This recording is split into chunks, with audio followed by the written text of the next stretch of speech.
नमस्ते मित्रों, आप सबका हार्दिक स्वागत, अभिनंदन। हिंदी व्याकरण में समास प्रकरण पर हम बात कर रहे थे और समास में जो हमारा बिंदु चल रहा था, आप लोग जैसा कि जानते हैं कि प्रथम जो कक्षा थी उसमें मैंने समास का परिचय दिया था। दूसरी कक्षा में समासों में जो अव्ययीभाव समास है पहला, उसके बारे में हम बात कर रहे थे। तो आइए थोड़ा सा इसमें हम रिवीजन करते हैं कि अव्ययीभाव जो समास है वो कहाँ कहाँ पर होता है। सामान्यतया अव्ययीभाव जो है उसमें देखिएगा अ उपसर्ग है, व्ययी मूल शब्द है और भाव शब्द है। अव्ययीभाव का अर्थ मैंने आपको बताया था कि जिसका व्यय नहीं होता हो, अर्थात ऐसे शब्द जो लिंग वचन कारक काल वाच्य के अनुसार रूपांतरित नहीं होते हो, जो अव्यय बन जाते हैं। लेकिन हमें यह ध्यान रखना चाहिए कि अव्ययीभाव समास में जिस समस्त पद का हम प्रयोग करते हैं मित्रों, वो पहले अव्यय नहीं होता है, यह ध्यान रखिएगा। लेकिन उसके बाद में जब उपसर्ग उसके साथ जुड़ता है तब वह समस्त पद जो है वह अव्यय बन जाता है। एक बहुत अच्छी बात आप लोगों के काम की है, आप लोगों के पाठ्यक्रम में है क्रिया विशेषण। जितने भी अव्ययीभाव समास के जो उदाहरण है इसके बारे में विस्तार से बात कर चुका हूं पूर्व की कक्षा में कि वो सारे के सारे क्रिया विशेषण वाक्य में प्रयुक्त होने पर क्रिया विशेषण का काम करते हैं। देखिए, जैसे एक वाक्य है, मैं प्रतिदिन रामायण पढ़ता हूं। अब ये प्रतिदिन जो समस्त पद है ये अव्ययीभाव समास का उदाहरण है और इस वाक्य में ये प्रतिदिन जो है वो किसका काम कर रहा है? क्रिया विशेषण का काम कर रहा है। वहां यहां पर हमें यह ध्यान रखना चाहिए। इसकी पहचान की जो मुख्य बात थी वो ये थी कि प्रथम पद जो है वो उपसर्ग होना चाहिए। देखिए, एक तो संस्कृत भाषा के जो 22 उपसर्ग हैं, इन 22 उपसर्गों में से ये कुछ विशेषतावाची उपसर्ग हैं जिसको हमने यहां पर अलग कर रखा है। बहुत ध्यान से सुनना है कि यदि समस्त पद में आपको कु क सु स दुर महा श्रेष्ठ बद खुश, खुश में यहां पर नुक्ता लगा लीजिएगा, खुश मंद तीव्र अल्प सत परम और पूर्ण, ये उपसर्ग यदि हो तो वहां पर अव्ययीभाव समास नहीं कहना चाहिए, वहां पर कर्मधारय समास होगा। ये एक बहुत महत्वपूर्ण बात थी। हमें यह ध्यान रखना चाहिए कि जिस समस्त पद में पहला पद उपसर्ग हो वह अव्ययीभाव समास होता है। लेकिन ये अव्ययीभाव समास में इन उपसर्गों से बचना चाहिए। यदि यह उपसर्ग किसी समस्त पद का प्रथम पद बनते हैं तो वहां पर अव्ययीभाव समास नहीं होकर के कर्मधारय समास होगा। इसके बारे में हम बात कर चुके हैं। इसके साथ साथ में देखिएगा, ये यथा उपसर्ग आ जाए, तथा, यावत, तावत, भर, बे उपसर्ग फारसी भाषा का है, ला और ना ये भी फारसी भाषा का है, हर भी ये विदेशज उपसर्ग है।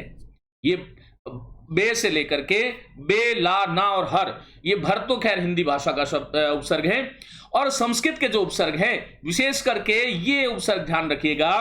देखिए, प्र है, परा है, सम है, अनु अव है, वी उपसर्ग आ जाए, आ उपसर्ग किसी समस्त पद के आरंभ में आ रहा है, कहीं पर नि उपसर्ग या अधि उपसर्ग और प्रति उपसर्ग आ रहा है, इसका मतलब ये हुआ कि वहां पर अव्ययीभाव समास होना चाहिए।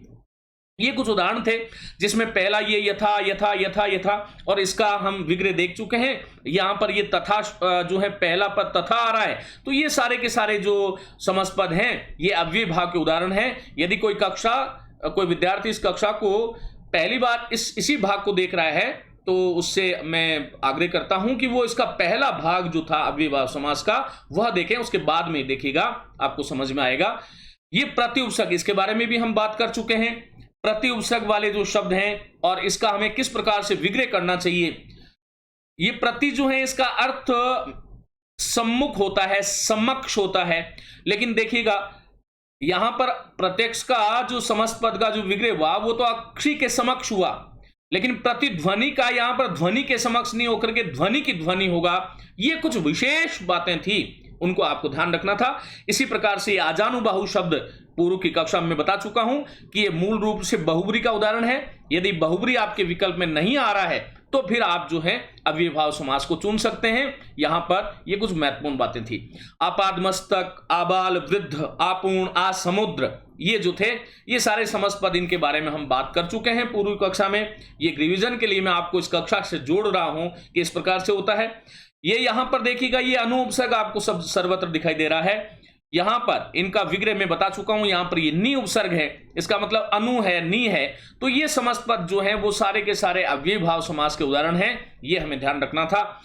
ये बहुत महत्वपूर्ण था स उपसर्ग वाला, और सपरिवार इस शब्द के विषय में मैं बता चुका हूं कि प्रथम दृष्टि में जो सपरिवार शब्द हैं उसमें बहुब्री समास होना चाहिए विद्यार्थियों। यदि आपके विकल्प में बहुब्री है और अव्ययीभाव दोनों है तो आपको बहुब्री को चुनना होगा, लेकिन बहुब्री नहीं है विकल्प में तो आपको अव्ययीभाव समास की तरफ जाना पड़ेगा। इसके बारे में मैं आपको पूरी विस्तार से बात बता चुका हूं। आइए यहां से मैं आज की कक्षा को शुरू करता हूं। मित्रों, ये जो देखिएगा, ये जो शब्द हैं सप्रमाण, सपत्नीक, सार्थक, सावधान, सशक्त, सशर्त, सप्रसंग, सकुशल, सानुज, सपरिणाम और सबांधव, ये सारे के सारे शब्द जो हैं आप देख रहे हैं, इन सभी में स उपसर्ग का प्रयोग हुआ है, और स उपसर्ग आरंभ में जहां पर आ गया वहां पर अव्ययीभाव समास होता है, ये हमने जाना है। मित्रों देखिए, इसमें ये जो स है इसका अर्थ होता है साथ। स उपसर्ग यदि किसी समस्त पद के आरंभ में है तो उसका अर्थ होता है साथ, लेकिन ये सात अर्थ जो है ये किसी तीसरे पद का विशेषण नहीं बनना चाहिए, ये हमें ध्यान रखना है, बहुत ध्यान से इस बात को सुनना है। स उपसर्ग किसी समस्त पद के आरंभ में आ रहा है तो जब हम विग्रह करते हैं तो उसमें वह जो शब्द हैं अंतिम पद जो है उसके साथ में हम साथ या सहित का प्रयोग कर देते हैं, या तो साथ का प्रयोग करते हैं या फिर सहित का प्रयोग करते हैं। लेकिन ये साथ और सहित वाले समस्त पद किसी भी दृष्टि से किसी तीसरे का विशेषण नहीं बने। यदि ऐसा होगा, विशेषण वो बन जाएगा, तब वहां पर हमें बहुब्री समास करना पड़ेगा, जैसे सपरिवार में यही स्थिति बन रही थी। देखिए ये शब्द आप देख रहे हैं सप्रमाण। अब सप्रमाण किसी का विशेषण नहीं बन सकता। सप्रमाण का यदि आप विग्रह करोगे तो इसका अर्थ होगा प्रमाण के साथ है जो, या फिर आप ऐसे कर सकते हो प्रमाण सहित। वाक्य में प्रयोग करके देखिएगा, जैसे मैं कहता हूं कि मैं ये बात सप्रमाण आपके सम्मुख रख रहा हूं। जब सप्रमाण की मैं बात कर रहा हूं, इसका मतलब ये सप्रमाण जो है इसका अर्थ क्या हुआ, प्रमाणों के साथ में, प्रमाण सहित कोई बात, कोई कथन मैं आपके सम्मुख कह रहा हूं, इसका मतलब प्रमाण सहित है। मित्रों यहां पर ये देखिएगा सपत्नीक शब्द है। अब ये सपत्नीक जो शब्द है इसका पहला विग्रह, इसका विग्रह भी ये होगा पत्नी सहित।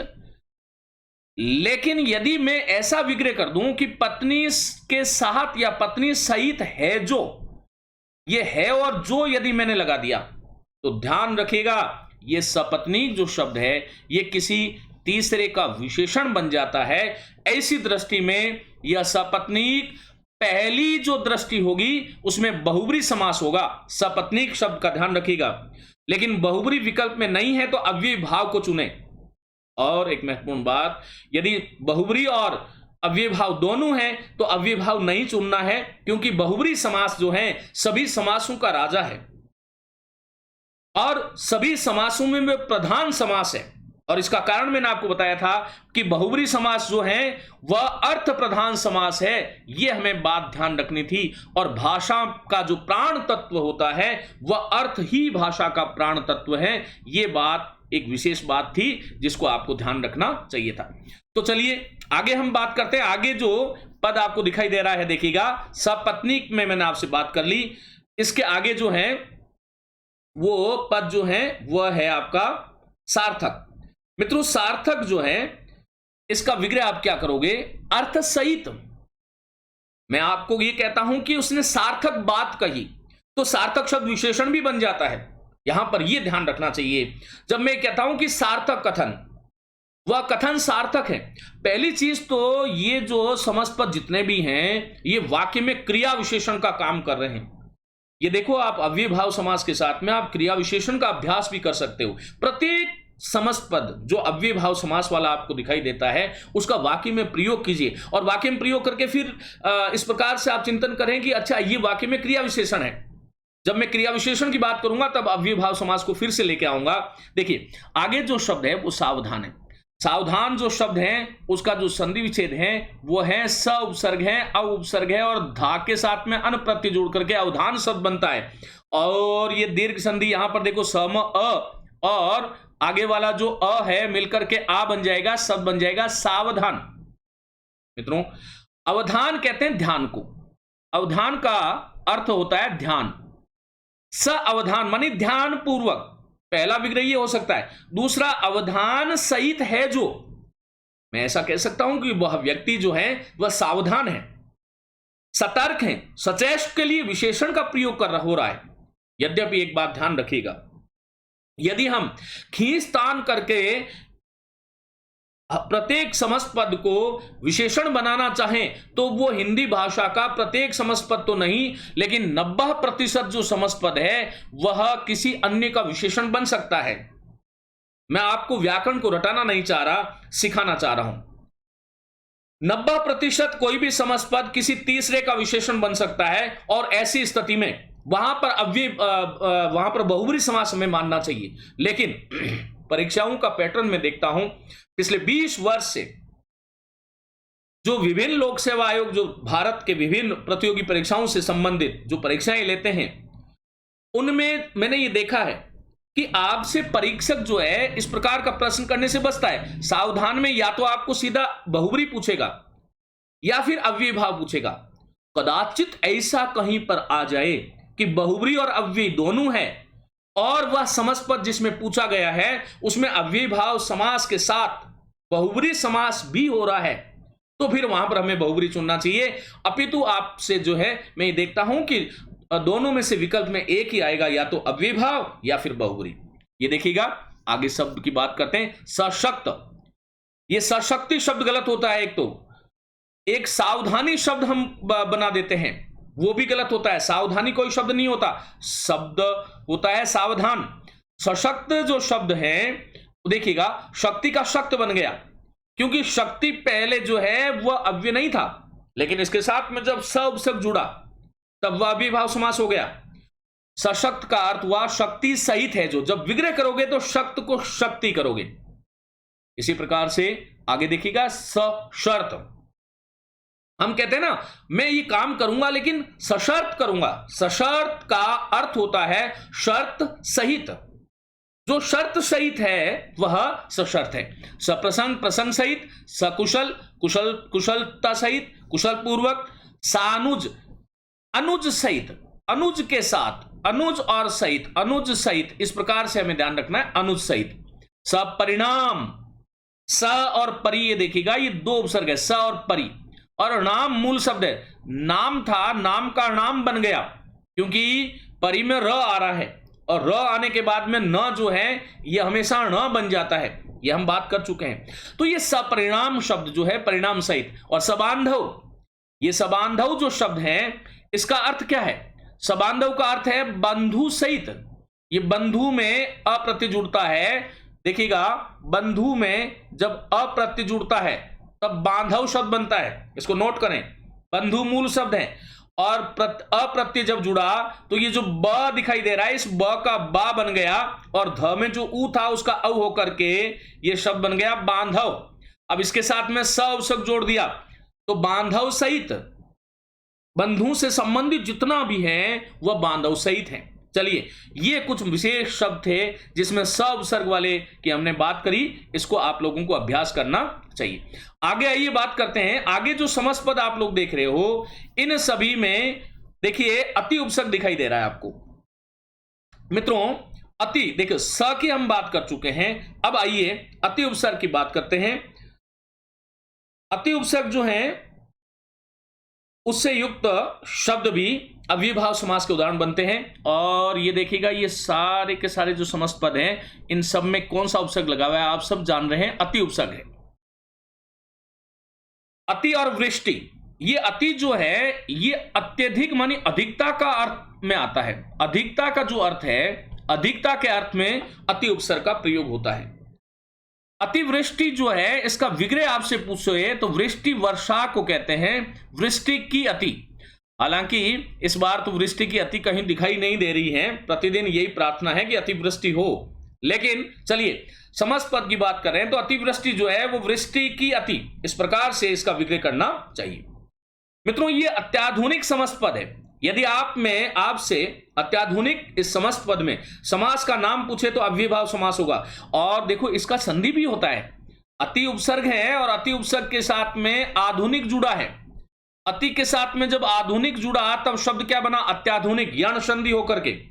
लेकिन इसका विग्रह क्या होगा, आधुनिक से भी अधिक, आधुनिक से भी अधिक, आधुनिक से भी अधिक जो है वो अत्याधुनिक है।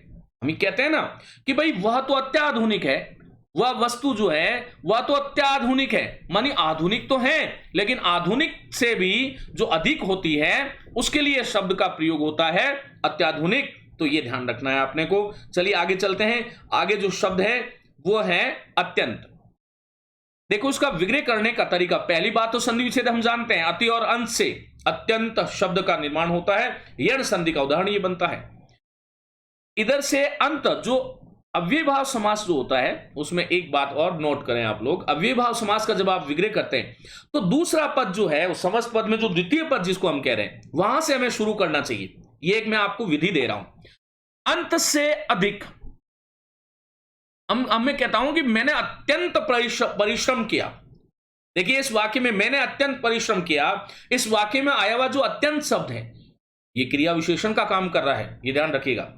अब मैं कह रहा हूं कि अंत से अधिक मानी जितना मैं कर सकता था उससे भी ज्यादा परिश्रम मैंने किया है, तो अत्यंत शब्द। इसी प्रकार से उत्तम, अब देखिएगा अत्युत्तम का विग्रह यदि आपसे पूछे तो मैंने आपको तरीका बताया कि पहले इसका संधि विच्छेद जान लेते हैं। अत्युत्तम जो शब्द है इसका संधि विच्छेद होता है अति और उत्तम, अति और उत्तम। अब ये उत्तम दूसरा पद है और इसका आप विग्रह कैसे करोगे, यहां से पकड़ना है अपने को। उत्तम से भी अधिक, उत्तम जो है उत्तम से भी उत्तम। विग्रह को हमें रटना नहीं चाहिए, नोट करें। किसी भी समस्त पद में समस्त पद का जो विग्रह है उसको हमें रटना नहीं चाहिए। कितने समस्त पद का विग्रह को आप रटोगे, हजारों हजारों समस्त पद है। समस्त पद का सीधा सीधा अर्थ है कि विग्रह जब हम करते हैं तो आप पहले ये सोचो कि मैं अत्युत्तम किसको कह रहा हूं। जो उत्तम तो था लेकिन उत्तम से भी ऊपर जो था, उत्तम से भी ऊपर जो है वो अत्युत्तम है। इस प्रकार उत्तम से भी उत्तम, तो विग्रह रटने से नहीं, समस्त पद का जो वास्तव में जो अर्थ है उसे लिखना मात्र जो है वही उसका विग्रह है। ये ध्यान रखिएगा। कुछ विद्यार्थी उसको रटने लग जाते हैं। हाँ देखो मैंने आपको बता दिया अव्ययीभाव समास में मैंने आपको ये दे दिया कि भाई सप्रमाण शब्द आया। अब सप्रमाण शब्द आया तो आपको प्रमाण से शुरू करना है, प्रमाण सहित बस उत्तर पद को पहले लिखना है। इसी प्रकार से अत्यावश्यक में दूसरा पद आवश्यक है, यण संधि का उदाहरण है अत्यावश्यक, और अत्यावश्यक अव्ययीभाव समास है। आवश्यकता से भी अधिक, अतिसार, सार की अति, सार की अति, तो ये थे अति उपसर्ग वाले। आइए हम बात करते हैं निरुपसर्ग की। विद्यार्थियों निर जो उपसर्ग है यहां पर आपको थोड़ा ध्यान रखना है। अति वाले में तो आपको कहीं ध्यान रखना ही नहीं है। अति वाले सारे संपूर्ण जो है वह अव्ययीभाव समास के उदाहरण होते हैं। इसमें किसी प्रकार का कोई आपको बाधा नहीं है, यह ध्यान रखना है अपने को। तो कि अति उपसर्ग वाले जितने भी समस्त पद हैं वो केवल अव्ययीभाव समास के उदाहरण होंगे। अब देखिएगा ये जो आगे वाले जो पद आए हैं यहां पर थोड़ा विशेष ध्यान रखना है। इसमें ये सारे के सारे समस्त पद निर उपसर्ग युक्त है। देखिए निर्विवाद, निर का अर्थ होता है रहित, तो निर्विवाद का अर्थ क्या हुआ, विवाद पहले लिखो, विवाद से रहित। निरंकार अहंकार से रहित, निरामिष आमिष मांस को कहते हैं निर्रहित, मांस से आमिष से रहित। रंध्र हम जानते हैं छेद को कहते हैं निर्रहित। देखो यहां पर ये नी बड़ा होता है निरंध्र में, निर और रंध्र संधि प्रकरण में मैंने आपको बताया बहुत भली भांति, यहां पर नहीं बताने की आवश्यकता नहीं है। नीरव का संधि विच्छेद निर और रव होता है, ये ध्यान रखिएगा। निर और रव इसका संधि विच्छेद होता है और र के बाद में र होता है तो इस र का लोप होता है, इससे पहले वाला जो स्वर होता है वो दीर्घ हो जाता है, इसलिए ये नीरव इस प्रकार से इसका प्रयोग किया गया है। रव कहते हैं ध्वनि को, और रव मानी रव आगे रव लिख करके कोष्टक में ध्वनि लिख सकते हैं। और निर अर्थात रहित, ध्वनि से रहित जो है वो नीरव है। इसी प्रकार से निरोग, ये जो निरोग आप देख रहे हैं, इसमें भी निर उपसर्ग है, निर और रोग इसका सन्निच्छेद होता है। विग्रह कैसे करोगे? रोग रहित, रोग रहित, ये इसका विग्रह होगा। अब यहां पर इस शब्द को हमें थोड़ा समझने की जरूरत है। देखिए, एक पहले इसको देख लेते हैं। निरस शब्द, रस रहित नीरस होता है, लेकिन मित्रों इसमें देखो निरंकार और नीरस और निरूग, ये तीन शब्द विशेष रूप से आपको ध्यान रखना है। मैं फिर बोल रहा हूं, निरंकार, निरस और निरूग, ये हिंदी भाषा में किसी तीसरे विशेष्य का विशेषण भी बन जाते हैं, और इसलिए यहां पर यह संभावना बनती है कि ये बहुब्री समास के उदाहरण भी है। बार बार बताने की आवश्यकता नहीं है, विकल्प में दोनों आ जाए, अव्यय और बहुब्री, तो बहुब्री को चुनना है, और बहुब्री नहीं है तो फिर अव्ययभाव समास ही होगा, यह ध्यान रखिएगा। दूसरा यह है, देखो निरंकार कैसे विशेषण हो गया? हम ये कहते हैं कि वह व्यक्ति निरंकार है, निरंकार मानी अंकार से रहित है, वह अब निरोग हो गया है, मानी रोग से रहित हो गया है, वह तो बहुत नीरस है, अर्थात वो रस से रहित है, उसे बात करने में आनंद ही नहीं आता, तो वो नीरस है। इस प्रकार के जो शब्द हैं, निरंकार, निरोग और नीरस, ये तीन शब्द ध्यान रखो, ये विशेषण का काम करते हैं। विशेषण का काम जो करते हैं वो बहुब्री बन जाते हैं। ये तो एक बात हुई। हाँ, बहुब्री विकल्प में नहीं है, तब हमारा अव्ययभाव का प्रसंग चल रहा है और आपको अव्ययभाव समास ही करना है। मित्रों आगे एक और विशेष बात हमें यह ध्यान रखना है कि इसमें देखो निरंकार जो शब्द है उसको निरंकारी नहीं करना है, यह गलत है। यह शब्द शुद्धि की दृष्टि से बहुत ही महत्वपूर्ण है। इसी प्रकार से निरोग को कई बार हम निरोगी लिख लेते हैं। निरोगी शब्द गलत है व्याकरणात्मक दृष्टि से, और इसका कारण क्या है? देखो इसको ऐसे देखो, रोगी का अर्थ है रोग वाला, और निर उपसर्ग लगा है तो रोग वाला, और निर्मनी रोग वाला है जो नहीं है, तो ये तो शब्द ही गलत हो गया। एक तरफ तो हम कह रहे हैं वो रोगी है, मानी रोग वाला है, एक तरफ हम कह रहे हैं निर, वो रोग वाला नहीं है, तो ये निरोगी शब्द नहीं होता, ई की मात्रा इसमें नहीं आएगी, ये ध्यान रखिएगा। इसी प्रकार से निरसी नहीं होता है, निरंकारी नहीं होता है, निर्धनी शब्द भी गलत होता है। निर्धनी, निर्धनी अपने आप में सही है, निर्धनी नहीं है, क्योंकि धनी का मतलब धन, जो धन वाला है वो निर कैसे हो सकता है, जो रोग वाला है वो रोग रहित कैसे हो सकता है। इसलिए इन शब्दों में ई की ध्वनि जो अंत में हम प्रयोग में कर देते हैं वह गलत है, नहीं कीजिएगा। चलिए हम आगे चलते हैं। और मित्रों ये देखिएगा, ये बहुत सरल सरल से है, हमें ध्यान रखना है, इसमें कहीं कोई समस्या नहीं है। इसमें एक तो नासमझ और एक नालायक, ये दो शब्द हैं, स्क्रीनशॉट ले लें आप। इन दो शब्दों में यह संभावना बनती है कि ये जब किसी तीसरे का विशेषण बन जाते हैं तब यहां पर ये बहुब्री समास के उदाहरण बन सकते हैं। बाकी जितने भी शब्द हैं वह सीधे सीधे जो है अव्ययभाव समास के उदाहरण है। चलिए विग्रह करते हैं। यह ब जो है वो 7 अर्थ में प्रयुक्त होता है, और बखूबी का अर्थ है खूबी सहित, खूबी सहित है, जो बखूबी, खूबी से। बाइज्जत, बाउसक का मतलब भी वही है, इज्जत सहित। देखो इज्जत में यहां पर दोनों नुक्ते आपको दिखाई दे रहा होगा, ये ज और ये जो ज है, इन दोनों में नुक्ता है। ये फारसी भाषा का शब्द है, विदेशज। फारसी भाषा में हम जानते हैं कि हमारी हिंदी में जो ऐसे शब्द जो विदेशज है और वो हिंदी में जिनका प्रयोग हो रहा है, उसमें यदि क, ख, ग, ज और फ, ये 5 ध्वनियां हैं, 5 वर्ण है, जिसके नीचे ये नुक्ता बोलते हैं, इसको बिंदु नहीं बोलते हैं, ये नुक्ता लगता है। हाँ, लेकिन ये भी ध्यान रखें, प्रत्येक विदेशज शब्द में नुक्ते का प्रयोग नहीं करना चाहिए, ये भी हमें ध्यान रखना चाहिए। चलिए मित्रों बाकायदा की बात करते हैं, कायदा सहित। बा अदब, अदब कहते हैं शिष्टाचार को, अदब का अर्थ होता है शिष्टाचार। बा मानी सहित, जो शिष्टा, बा अदब, बहुत बादब व्यक्ति है, शिष्टाचार वाला व्यक्ति है, शिष्टाचार सहित। बेचैन, एक तो ये शुद्ध अशुद्ध में पूछ लिया जाता है, तो हमें ये समझ में नहीं आता कि बे पे 2 मात्रा लगेगी कि चे पे लगेगी, ये समझ नहीं आया। बेचैन होगा कि बेचैन होगा, तो ध्यान रखो ये चैन नहीं है, ये चैन तो सोने वाली है, ये चैन से सो रहा हूं। हमारी एक गलती हम ये करते हैं कि हम शब्दों का अशुद्ध उच्चारण करते हैं, और वह अशुद्ध उच्चारण इतना जबरदस्त होता है कि धीरे धीरे हमारी वह आदत पड़ जाती है। तो यहां पर यह ध्यान रखो कि बे उपसर्ग है और चैन मूल शब्द है, तो शब्द क्या बनेगा? बेचैन, इस प्रकार से बनेगा। देखो ये बे और धड़क, बिना धड़क के, यहां बे का अर्थ बिना है, बिना धड़क के वो आ गया, बेवजह, बिना वजह के उसको परेशान किया गया। तो मैं आपको कह रहा था कि समस्त पद के विग्रह को हमें रटना नहीं चाहिए। मैं आपसे यदि कहूं कि उसको बेवजह परेशान किया गया, और मैं आपसे पूछता हूं कि इसमें इसका विग्रह, इसका मतलब क्या हुआ बेवजह का? कोई वजह ही नहीं थी। अब आप उन चारों विकल्प में देखो, बिना वजह के जो है वो बेवजह है। दरवेश, ये दर जो है ना मित्रों, यहां हां देखिए दो शब्द और रह गए, दर हकीकत। दर का अर्थ होता है मैं, ये दर उपसर्ग जो है वो मैं का अर्थ देता है। दर हकीकत, इसका अर्थ है हकीकत में। ये जो समस्त पद आ रहा है दर हकीकत, इसका विग्रह करोगे हकीकत, और दर, दर जो है वो मैं का अर्थ देता है। ये फारसी का उपसर्ग है दर, लेकिन हिंदी में आकर के ये मैं का अर्थ दे रहा है, ये ध्यान रखिएगा। तो क्या होगा हकीकत में। और दूसरी बात, यहां पर ये हमें शब्द शुद्धि की दृष्टि से भी जान लेना चाहिए। ये हकीकत में देखो, ये की और का, इन दोनों के साथ नुक्ता लगा हुआ है। हिंदी के शिक्षक भी आजकल इस बात, ये जो परंपरा हमारी जो है, राजा शिव प्रसाद सितारे हिंद नाम के व्यक्ति थे, उन्होंने ये परंपरा शुरू करी थी। जैसे मैं आपसे कहता हूं, यदि उपसर्ग इसके साथ में नुक्ता नहीं लगाऊं तो इसका जो है, इसका असर क्या होगा नुक्ता नहीं लगाने का? देखिएगा, यदि किसी शब्द के साथ में मैंने नुक्ता जिसमें है उसमें नहीं लगाया, तो ऐसे बहुत सारे शब्द हैं।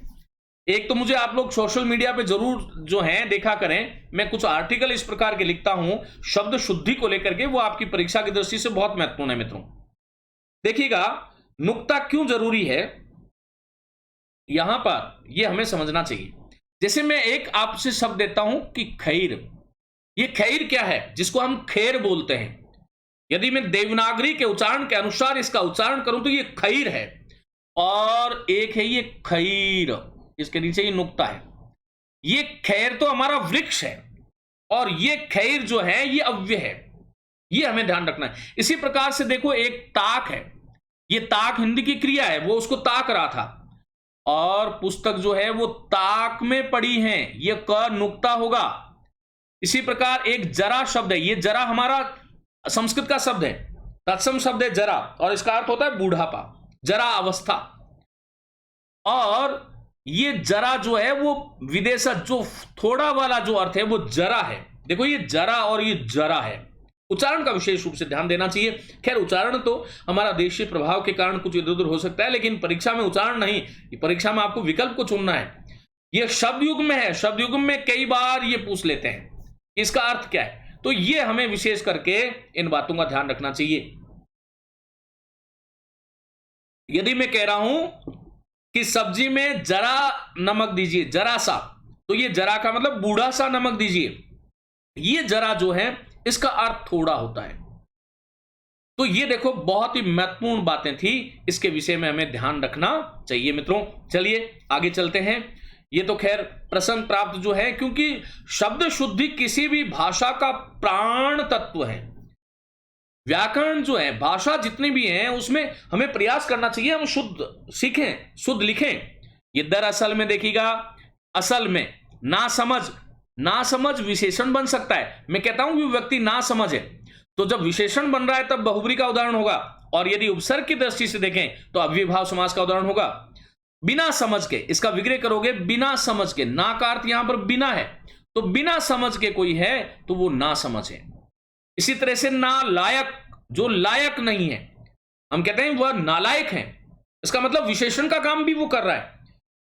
भाषा में किसी भी बात को रटना नहीं चाहिए, हमें किसी बात को सीखना चाहिए, किस प्रकार से इसका अर्थ होता है। शब्दों का प्रयोग करके देखो। हमारी समस्या क्या है, हम शब्द को देखते ही हम डर जाते हैं, और यही हमारी सबसे बड़ी समस्या होती है। ये देखो दरवेश में, अब इसका विग्रह करके बताओ मुझे, दरवेश का विग्रह क्या होगा? जब तक मैं नाहक का कर रहा हूं, बिना हक के, नाहक, भरसक, ये बहुत बार पूछा जाने वाला समस्पद है, मोस्ट करो इसको। ये भरसक, जितना सक मानी सकना, जितना प्रयत्न कर सकता था, भरसक। इसी प्रकार से एक उपसर्ग जो है, एक शब्द और है समस्पद, यहां पर देखिएगा, मैं कहता हूं भरपेट, मैंने भरपेट खाना खाया। पहली बात तो मैं जो वाक्य अभी बोल रहा हूं कि मैंने भरपेट खाना खाया, इस वाक्य में आया हुआ जो भरपेट शब्द है वह क्रिया विशेषण का काम कर रहा है, ये ध्यान रखिएगा। और इसका विग्रह होता है पेट भर के। तो भर उपसर्ग जहां पर आ रहा है वहां पर अव्ययभाव समास होगा, ये भी हमें ध्यान रखना है। ये भरपेट देखो यहां अच्छा लिखा हुआ है, देखिए भरपेट। अब मैं आपसे पूछ रहा था दरवेश, इसका विग्रह क्या होगा? तो वेश में, दर का अर्थ होता है में, दरवेश वेश में। तो इस प्रकार से हमें ध्यान रखना था, ये बहुत महत्वपूर्ण चीजें थी मित्रों। इसके बाद में एक जो है अव्ययभाव समास की बहुत बड़ी पहचान है। इसको यदि आप ढंग से, जो मैं आपको बता रहा हूं, इसको आप कर लोगे तो आपको जीवन में अव्ययभाव समास में कभी भी कोई समस्या नहीं आने वाली। देखो ये जो परीक्षाएं हो रही है ना, इन परीक्षाओं में कोई बहुत ज्यादा कठिन प्रश्न पूछे ही नहीं जा रहे, बहुत सरल प्रश्न होते हैं। सवाल यह है कि मैं उसको, मेरी देखने की दृष्टि क्या है, किस प्रकार से मैं देखता हूं। एक मेरा आपसे आग्रह यह भी है कि आप चार जगह मत पढ़िएगा। मैं ये कतई नहीं कह रहा हूं, मैं ये निस्वार्थ भाव से आपके साथ, जो भी मेरी सेवाएं, जो भी मेरा सामर्थ्य है, वो उसके अनुसार मैं आपके साथ होता हूं। आप जहां भी पढ़े, क्योंकि हो क्या रहा है कि चार शिक्षक अलग अलग बता रहे हैं। एक बार भगवान से प्रार्थना कर ले कि हे ईश्वर मुझे कोई अच्छे शिक्षक से मिला दो। यदि उसमें नंबर मेरा है तो आपको सोचना है, ये किसी और का है तो ये आपको सोचना है। मेरा आपसे आग्रह है मित्रों, परीक्षार्थियों ध्यान दो। आपकी जिंदगी में एक प्रश्न, आपकी जिंदगी में -0.1% जो है आपकी जिंदगी को इधर से उधर कर सकता है। तो मैं आप सभी से ही कहना चाहता हूं कि हमें पहले हमारा चुनाव ही हमें सफलता दिलाता है। आपका चुनाव कैसा है? यदि आपने चुनाव ठीक किया है तो पहले हमें चुनाव करना है। जो भी आपको माध्यम अच्छा लग रहा है, यदि डॉक्टर मैया अच्छा लग रहा है उससे पढ़िएगा, कोई और अच्छा लग रहा है उससे पढ़िएगा, लेकिन किसी एक शिक्षक को पढ़िएगा। यदि आप ऐसा करोगे तो वह जो है दिमाग, मस्तिष्क में आपकी चीजें स्थिर हो जाएगी। एक ने कुछ कहा, दूसरे ने कुछ कहा और आपके सामने गड़बड़ हो गई। अच्छा, हिंदी की पुस्तकों को लेकर के भी बहुत ज्यादा गड़बड़ है। संस्कृत व्याकरण में देखा जाता है, सौभाग्य से मां सरस्वती के आशीर्वाद से संस्कृत और हिंदी में मैंने अभ्यास किया, सालों साल अभ्यास, शास्त्रों को पढ़ करके मैं आपके सम्मुख आया, गाइड पढ़ के नहीं आया।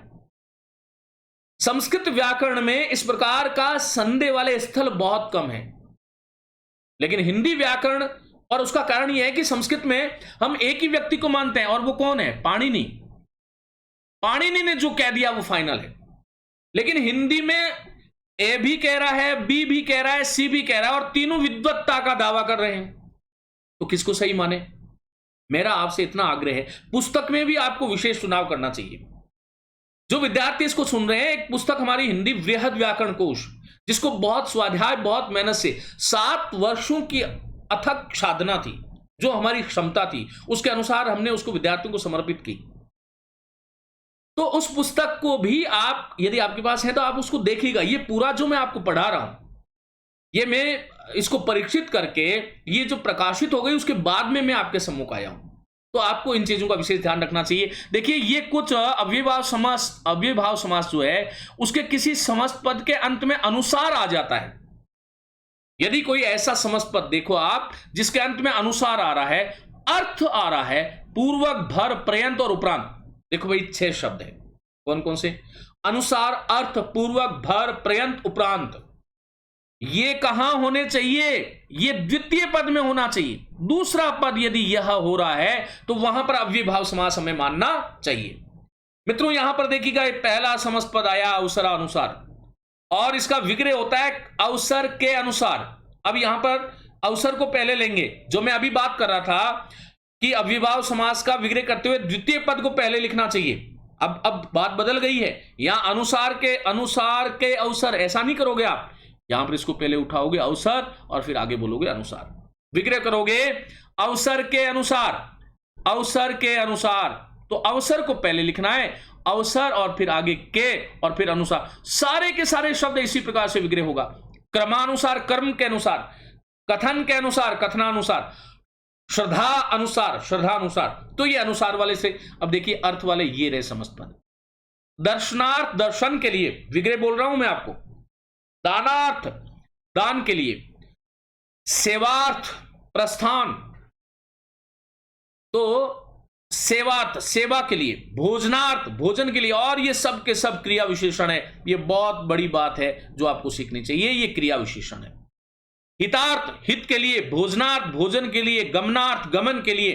देखो पूर्वक शब्द आ रहा है, मैंने कहा ना पूर्वक शब्द जहां पर आ रहा है, और ये पूर्वक वाले ये पद रहे। विवेक पूर्वक, विवेक के सहित, इसका अर्थ ऐसा भी कर सकते हो, श्रद्धा पूर्वक श्रद्धा सहित, प्रयत्न पूर्वक प्रयत्न पूर्वक, इस प्रकार से। यदि किसी समस्त पद के अंत में भर आ जाता है या पर्यंत, देखो पर्यंत देखो, मृत्यु पर्यंत माने पूरी पूरी मृत्यु तक, ये पर्यंत जो है इसका विग्रह करते हो तक, मृत्यु तक, जीवन पर्यंत, जीवन पर्यंत पूरे जीवन। और ये क्रिया विशेषण वाक नहीं हुआ, देखिए ध्यान रखिए। उपरांत शब्द आ रहा है, मरणोपरांत मरने के उपरांत, तो जो है मरणोपरांत शब्द हुआ। इसी प्रकार से सेवा के उपरांत, सेवा के बाद में सेवोपरांत, जीवन भर क्रिया विशेषण है, दिन भर क्रिया विशेषण है, पूरा संपूर्ण जीवन, जीवन भर का विग्रह आप कर सकते हो, संपूर्ण जीवन, वह जीवन भर जो है साधना करता रहा मां सरस्वती की, दिन भर, तो ये पूरे दिन, संपूर्ण दिन, इस प्रकार से हमें इसका विग्रह करना चाहिए। चलिए, ये अनुसार, अर्थ, पूर्वक, भर, पर्यंत और उपरांत, ये समस्त पद के अंत में कहीं पर आ रहे हैं, तो वहां पर हमें ये ध्यान रखना है कि वो जो है अव्ययभाव समास के उदाहरण होते हैं। आगे चलते हैं। अब ये बहुत महत्वपूर्ण चीज शुरू हो गई है, बहुत ही ध्यान से आपको सुनना है, पढ़ना है। मित्रों, हिंदी व्याकरण में शब्दों की वापस पुनरावृत्ति होती है, और ये पुनरावृत्ति जो है ये या तो पूर्ण होती है या अपूर्ण होती है। पूर्ण और अपूर्ण पुनरावृत्ति हो रही है तो वहां पर अव्ययभाव समास होगा। लेकिन ये पूर्ण और अपूर्ण पुनरावृत्ति कौन से शब्दों की हो सकती है? संज्ञा शब्दों की हो सकती है, या सर्वनाम शब्दों की हो सकती है, या फिर अव्ययवाचक शब्दों की पूर्ण या अपूर्ण आवृत्ति हो सकती है। तो वहां पर हमें अव्ययभाव समास मानना चाहिए। पुनरावृत्ति में ध्यान रखो, संज्ञा शब्द की, सर्वनाम, अव्यय, इनकी पुनरावृत्ति हो रही है तो वहां पर अव्ययभाव समास होगा। लेकिन यदि किसी विशेषण शब्द की पुनरावृत्ति हो रही है, किसी विशेषण शब्द की, तो वहां पर अव्ययभाव नहीं करना है, वहां पर कर्मधारी समास होता है। एक तो यह चीज हो गई। एक वो सार्थक और दूसरा पद निरर्थक, वह अलग बात है, उसके बारे में आगे वाली कक्षा में बात करूंगा। देखो यहां पर आपको ये देखना है कि घर घर, ये घर घर जो है इसमें घर संज्ञा है और इसकी वापस पुनरावृत्ति हो रही है। ये कैसी पुनरावृत्ति? यदि मैं आपसे पूछूं कि घर घर की कैसी पुनरावृत्ति हुई है, तो ये कैसी पुनरावृत्ति है बताओ? पूर्ण है कि अपूर्ण है? पूर्ण पुनरावृत्ति वह होती है जो पूरी तरह से उसी रूप से, जैसे घर और घर के बाद में घर, इसका मतलब ये पूर्ण पुनरावृत्ति है। और किसकी पुनरावृत्ति? देखो संज्ञा की है। सर्वनाम की भी हो सकती है, अव्यय की भी हो सकती है। तो ये पूर्ण पुनरावृत्ति हो गई घर घर। इसी प्रकार नगर नगर, ये नगर भी संज्ञा है और ये नगर भी संज्ञा है, और ये कैसी पुनरावृत्ति है? पूर्ण है। यहां यहां, ये यहां क्या है? अव्यय है, और अव्यय होने के कारण देखो इसकी पुनरावृत्ति हुई, यहां यहां, वहां वहां, डगर डगर, गांव गांव। अब एक तो ये बात हुई। दूसरी बात हमें ये ध्यान रखना चाहिए कि वाक्य में यदि ये प्रयुक्त हो जाए तो ये क्या, किसका काम करेंगे? क्रिया विशेषण का। ये बार बार मैं आपको कह रहा हूं। बहुत सारे बच्चे कहते हैं गुरुजी क्रिया विशेषण पढ़ाओ। अरे भाई, इन्हीं में क्रिया विशेषण छिपा हुआ है। जैसे मैं आपसे कहता हूं कि घर घर डोलत है दीन, है दीन, या मैंने कहा कि राम घर घर जा रहा है, तो इसमें राम घर घर जा रहा है, इसमें जा रहा है कि विशेषता बता रहा है कि कहां जा रहा है? घर जा रहा है और फिर घर जा रहा है। और इस ऐसे पदों का विग्रह जो है वो करते हैं घर के बाद घर। एक घर गया, उसके बाद में फिर दूसरे घर गया, तो एक घर घर हो गया। नगर नगर, नगर में घुमा, उसके बाद नगर के बाद नगर, यहां यहां, यहां के बाद यहां, वहां वहां, ये जितने भी डगर डगर, गांव के बाद गांव भटकता रहा। तो तो ये गांव गांव, नगर नगर, ये जितने भी समस्त पद हैं ये पूर्ण पुनरावृत्ति हो रही है। चलिए, गली गली ये भी पूर्ण पुनरावृत्ति है। द्वार द्वार, द्वार के बाद द्वार, द्वार आए चाहे द्वारे द्वारे आए, द्वारे द्वारे ढूंढूं मोतो तुझे सांवरिया। तो यहां पर देखिएगा ये द्वारे द्वारे आए या द्वार द्वार आए कोई फर्क नहीं पड़ा, पहले द्वार पे गया उसके बाद में भी द्वार पे गया, और ये आया धीरे धीरे क्रिया विशेषण, और इस क्रिया विशेषण अव्यय होता है, अव्यय की पुनरावृत्ति हो रही है। मंद मंद, दिन दिन, पीछे पीछे, तो ये क्रिया विशेषण है मित्रों, और पूर्ण पुनरावृत्ति है। इसी प्रकार से एक एक, ये संख्यावाचक शब्दों की पुनरावृत्ति हो रही है, तब भी यहां पर अव्ययीभाव समास होगा, ये ध्यान रखना है। दो दो, दो के बाद दो, देखो एक एक का विग्रह क्या होगा, एक के बाद एक, एक के बाद एक, और एक शब्द आपने देखा होगा एकाएक, एकाएक का विग्रह एक के बाद एक नहीं होगा, एक के तुरंत लगाना है, एक के तुरंत बाद एक, तो ये हमें ध्यान रखना चाहिए, इस प्रकार से इसका विग्रह होता है। अब आपको एक चीज और समझनी चाहिए, देखो एक एक कैसी आवृत्ति है, पूर्ण है, और एकाएक कैसी है, अपूर्ण है, लेकिन समास नहीं बदला, समास तो अव्ययीभाव समास ही रहा। इसी प्रकार मंद मंद हवा चल रही है, क्रिया विशेषण है, वाक्य में आया हुआ मंद मंद, और मंद के बाद मंद, पहले भी मंद चल रही है उसके बाद भी मंद चल रही है, घड़ी घड़ी, घड़ी के बाद घड़ी, और ये पूर्ण अपूर्ण वाले, और आगे देखते हैं, देखिएगा ये धम धम, ये पूर्ण पुनरावृत्ति है, धम के बाद धम की आवाज, और धमाधम, धम के तुरंत बाद दूसरी आवाज, दूसरा धम, तो ये अपूर्ण पुनरावृत्ति हो गई, तो यहां पर ये ध्यान रखिएगा। इसी प्रकार ये आप ऐसे समझ सकते हो कि देखो इसको फट फट भी कह सकते हैं, फट के बाद फट की आवाज, और फटाफट, फट के तुरंत बाद फट, तो ये फट फट जो है ये पूर्ण पुनरुक्ति है, लेकिन ये फटाफट जो है ये अपूर्ण है। और अव्ययीभाव समास में ध्यान रखना, ये दोनों ही पूर्ण और अपूर्ण वाले जो उदाहरण है वो अव्ययीभाव समास के उदाहरण बनते हैं। इसी प्रकार सट सट या सटासट, सट के बाद सट की आवाज, और सट के तुरंत बाद सट की आवाज, सटासट। चट चट, विग्रह बताओ, चट के बाद चट की आवाज, और चटाचट, चट के तुरंत बाद चट की आवाज। मित्रों इसी प्रकार से देखो ये गड़ागड़, गड़गड़ भी होता है, गढ़ के बाद गढ़, और गड़ागड़, गढ़ के तुरंत बाद गढ़, छम छम और छमाछम, ये सारे के सारे जो है अव्ययीभाव समास के उदाहरण हैं। इसी प्रकार देखिएगा हाथ हाथ, हाथ ये पूर्ण पुनरावृत्ति है, हाथ के बाद हाथ, और मित्रों ये बहुत महत्वपूर्ण बात है, यहां पर आपको ध्यान रखना चाहिए। हम इस शब्द को ऐसे लिखने लग गए हैं, देखिएगा हाथों हाथ, और हाथों हाथ में क्या लगा रहे हैं हम, अनुस्वार लगा रहे हैं, ये अनुस्वार नहीं आना चाहिए, हाथों हाथ गलत होता है, शब्द होता है हाथों हाथ। ऐसा क्यों, क्योंकि हाथ का बहुवचन होता है हाथों, तो हाथ की पुनरावृत्ति हाथों नहीं है, ये तो हाथ तो है, देखो हाथों, यहां अनुस्वार नहीं आना चाहिए, ये हमें ध्यान रखना चाहिए। और अव्ययीभाव समास में तो बहुवचन बनता ही नहीं है, तो ये हाथों हाथ शब्द होगा, ये शुद्ध अशुद्ध की दृष्टि से बहुत महत्वपूर्ण है। इसी प्रकार रात और रात के मध्य ये हिंदी संधि कर लेती है, तो रात और रात को जोड़ते हो तो ये शब्द बनता है रातों रात, ये ध्यान रखना। लेकिन हम इस पर बोलते रातों रात है और अनुस्वार लगा देते हैं, ये गलत हो जाता है, ये हमें ध्यान रखना चाहिए, ये विशेष बात यहां पर थी। अब रात रात का विग्रह क्या हुआ, रात के बाद रात, रात रात जगाऊं, पहली रात भी जगाऊं उसके बाद भी जगाऊं, और रातों रात, रात ही रात में, ऐसे पूर्ण वाले के बीच में ही जोड़ देते हैं, रात ही रात में, हाथ ही हाथ में, बीचों बीच, बीच के भी ठीक बीच में, बीचों बीच, इसको भी हम बीचों कर देते हैं, तो ध्यान रखना।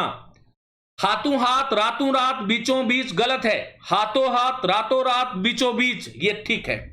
और मारा मारी, मारने के बाद फिर मारना, तो मारा मारी हो गई। चला चली, चलने के बाद में फिर चलना, चला चली है, सुनने के बाद में फिर सुना, सुना सुनी हो गई। खुल्लम खुल्ला, खुलने के बाद में और खुल्ला, खुल्लम खुल्ला। ये देखो साल ब साल, अव्ययीभाव समास का उदाहरण है, ये बहुत बार परीक्षा में पूछा जाता है। देखो, किसी ने किसी, कोई न कोई, एक और उदाहरण आप कर सकते हो, कुछ न कुछ, कुछ योजक न और फिर आगे कुछ, कुछ न कुछ, ये तीन आपको ध्यान रखना है। ये किसी न किसी, यहां पर बीच में न आ रहा है, किसी न किसी, और ये न जो है वो निषेध नहीं कर रहा है, किसी ने किसी ने तो काम किया ही है, मन पक्का किया है।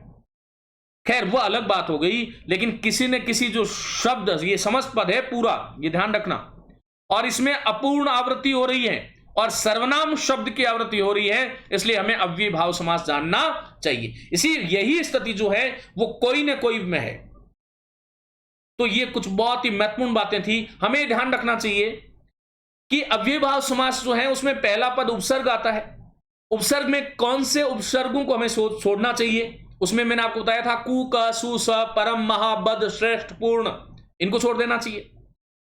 इसके अतिरिक्त जो है कोई शब्द यदि किसी तीसरे विशेषे का विशेषण बन जाता है तो वहां पर अव्ययी भाव समास नहीं करके बहुब्री करना चाहिए। वह आपको विकल्प को देख करके आपको उसका निर्णय करना है। मित्रों, इसके साथ में जो बहुत बड़ी बात थी वो थी कि किसी भी प्रथम पद के आगे यदि आप अनुसार देखो, अनुसार, पूर्वक देखो, भर देखो, पर्यंत देखो, उपरांत देखो, तो वहां पर आपको अव्ययी भाव समास करना चाहिए। फिर उसके बाद में हमने ये देखा कि भाई पूर्ण और अपूर्ण, ये जो पुनरावृत्ति आपको दिखाई दे रही है, यहां पर भी अव्ययी भाव समास होता है। अब ये पुनरावृत्ति किस किस की हो सकती है, तो मैंने आपको बता दिया कि पुनरावृत्ति में आपको ये ध्यान रखना है कि पुनरावृत्ति जो है वो देखो कि पुनरावृत्ति हमेशा या तो संज्ञा शब्द की होनी चाहिए, या तो संज्ञा शब्द की होनी चाहिए, या फिर सर्वनाम शब्द की, या फिर अव्यय की। तो संज्ञा शब्द की पुनरावृत्ति हो रही है या फिर सर्वनाम की हो रही है, कोई न कोई, किसी न किसी, कुछ न कुछ, या फिर किसी विशेषण की पुनरावृत्ति, सॉरी, अव्यय की पुनरावृत्ति हो रही है। ये ध्यान रखिएगा, किसी अव्यय की पुनरावृत्ति हो रही है तो वहां पर हमें जो है अव्ययी भाव समास मानना चाहिए। लेकिन यदि ये पुनरावृत्ति विशेषणवाचक शब्दों की हो रही है, जैसे मैंने कहा छोटे छोटे या छोटा छोटा, बड़ा बड़ा, लाल लाल, गोल गोल, हरा हरा तोता, हरे हरे फल, इसमें हरे हरे या हरा हरा जो है ये अव्ययी भाव समास के उदाहरण नहीं है, और परीक्षक जानबूझ करके इस प्रकार के प्रश्न पूछते हैं। तो हमें यह ध्यान रखना चाहिए कि पुनरावृत्ति वाले शब्दों में उसमें संख्यावाची भी आ जाते हैं, संज्ञा, सर्वनाम और संख्यावाची और लिख सकते हैं। इनकी पूर्ण या अपूर्ण आवृत्ति हो रही है तो यहां पर हमें अव्ययी भाव करना चाहिए। क्या नहीं होना चाहिए? विशेषणवाचक नहीं होना चाहिए। एक ये ध्यान रखो कि यहां पर आवृत्ति जरूरी है। एक सार्थक और निरर्थक, जैसे मैं चाय चाय कह रहा हूं तो चाय चाय में कौन सा समास हुआ? अव्ययी भाव समास। लेकिन मैंने यदि आपसे कहा कि चाय वाय में कौन सा समास है, तो यहां पर चाय वाय में ये पुनरावृत्ति नहीं है। ये चाय वाय में एक, ये चाय सार्थक, वाय निरर्थक, ये निरर्थक नहीं है। मैं आगे की कक्षा में इस पर विशेष बात करूंगा। लेकिन ये वाय जो शब्द आ गया ये अब जो है निरर्थक माना जाता है। तो यहां पर जो है ऐसे समस्त पदों में द्वंद्व समास मानना चाहिए। तो मित्रों, ये कुछ विशेष बातें थी। उम्मीद है अव्ययी भाव समास आपने यदि इन दो सत्रों को सुन लिया है तो निश्चित रूप से कहीं पर कोई समस्या आने वाली नहीं है। आगे की कक्षा में हम बात करेंगे द्विगु और बहुब्री समास, क्योंकि द्विगु और बहुब्री समास में बहुत ज्यादा साम्य है, बहुत ज्यादा समता, बहुत ज्यादा समानता है। तो वहां पर हमें द्विगु और बहुब्री को किस प्रकार से हमें अलग करना चाहिए, देखना चाहिए, क्या दृष्टि होनी चाहिए, उसके बारे में बात करूंगा अगली कक्षा में। जब तक इसका आप स्वाध्याय करें। नमस्ते, सभी को धन्यवाद।